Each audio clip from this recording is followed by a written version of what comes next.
Je suis Christelle Alves-Mera, je suis la réalisatrice de Ciao Ciao.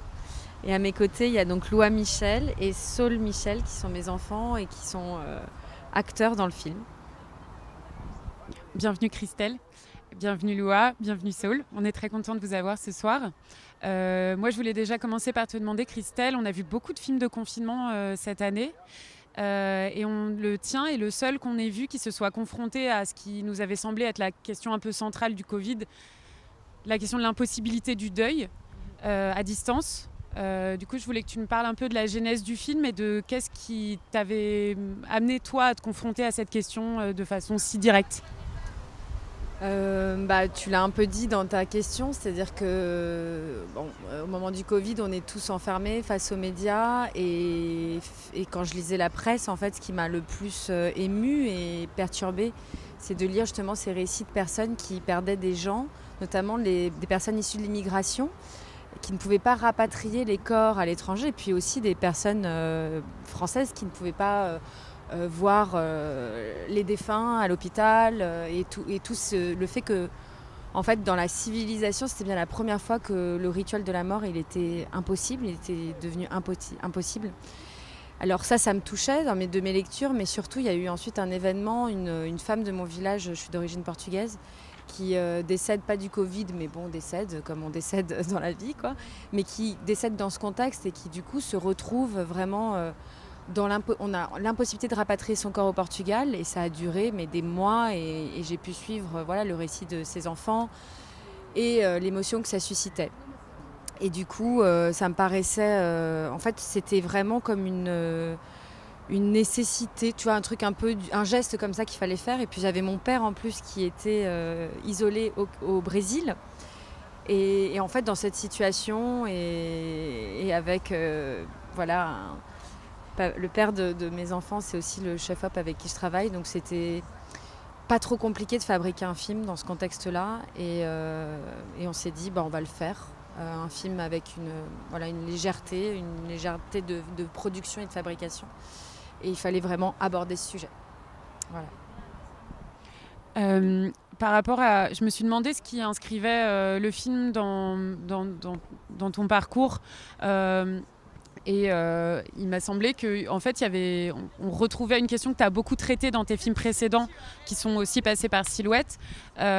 C'était la question de la relation à distance, qui est plus courante pour quelqu'un d'émigré et beaucoup moins courante, mais du coup devenue l'eau commun au moment du Covid. Comment est-ce que tu as articulé ça, le fait que ce soit devenu un phénomène collectif, avec une expérience qui est une expérience dont toi tu parles depuis longtemps en fait? Je suis pas sûre d'avoir tout compris à ce que tu me dis, mais oui, le fait d'avoir en tout cas des relations avec ceux qui sont restés, ceux qui sont ici en France et puis ceux qui sont là-bas. Donc là, dans mon cas et dans le cas de l'histoire de Ciao Ciao, c'est donc le grand-père de Loa qui est au Brésil. Et donc il y a cette séparation des corps et il y a ces nouveaux médias qui nous permettent de créer des nouveaux moyens de communication.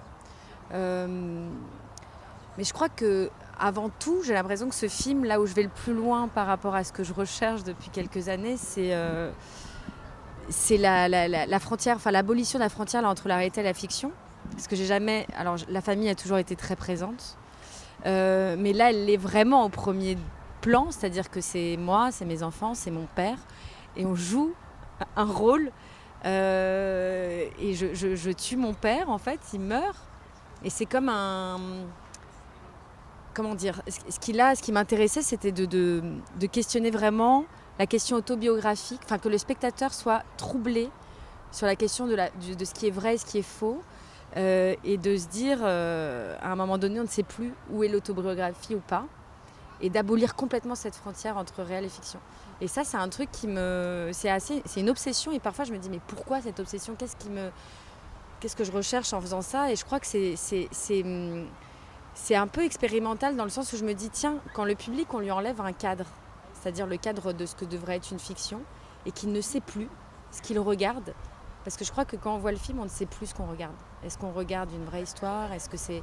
Et ça, ce rapport-là, cette question-là était très importante.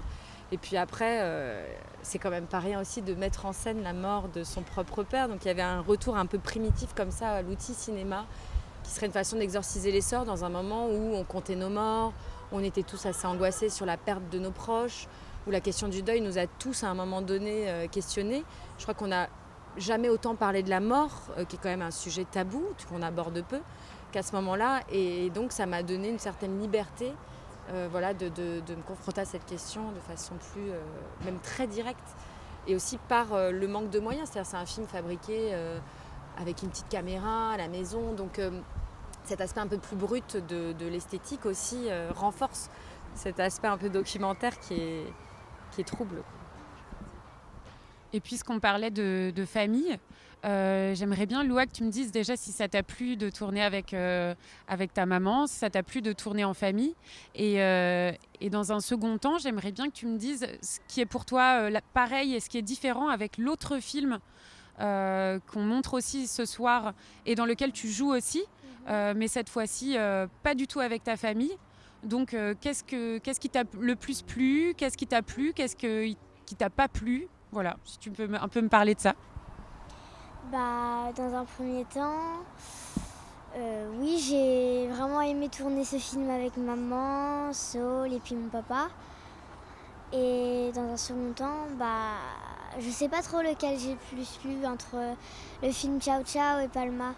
Parce que Ciao Ciao, on était à la mer, on était... Palma.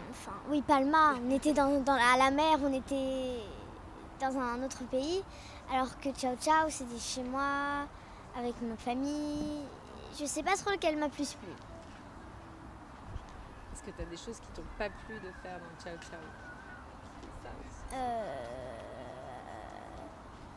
Me coucher très tard.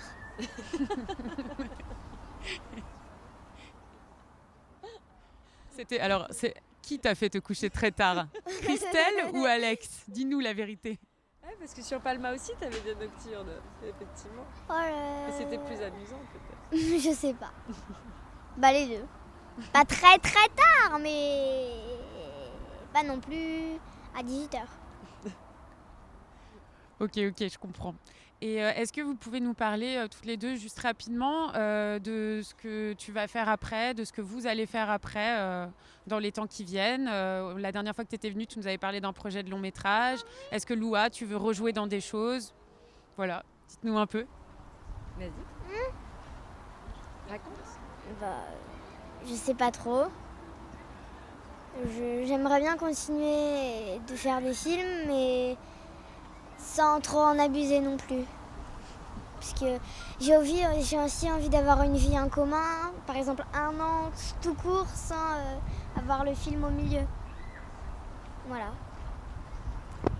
Entre-temps, on a tourné le long cet été. Donc là, Loua, elle sort de 2 aventures derrière un peu fortes et on a tourné le long métrage dans lequel Loua joue. Ça, c'était la surprise du programme, mais finalement, voilà, ça s'est fait naturellement et c'était une grande aventure pour elle parce que c'était 2 mois de tournage, c'était un film. Donc on verra Loua encore sur les écrans et puis effectivement, là, on va se calmer un petit peu. Entre Palma, Ciao Ciao, le long, là ça va. C'était une année de danse en cinéma et retour au réel important, ouais. C'est vrai, non? Ok, merci beaucoup à tous les Merci trois. à vous. Et à très bientôt, on espère.